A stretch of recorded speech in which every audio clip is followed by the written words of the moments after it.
Hello বন্ধুরা, আমি শুভ। আজ তোমাদের আমার ঝিঙে বাগানের বিস্তারিত কিছু তোমাদের কাছে তুলে ধরব। এখন শ্রাবণ মাস।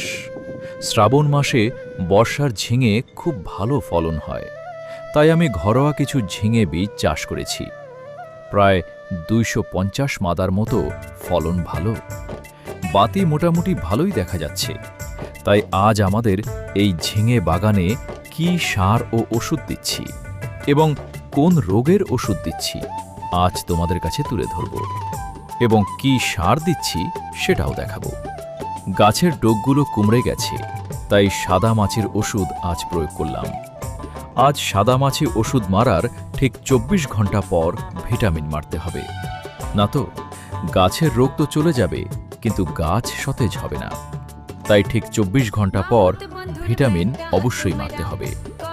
দীর্ঘ কয়েকদিন বৃষ্টির কারণে সার ও ওষুধ কিছুই প্রয়োগ করা হয়নি, তাই আজ ওষুধ দেওয়ার সাথে সাথে গাছের গোড়ায় সার দেব ২০-২০ ক্যালসিয়াম খোল।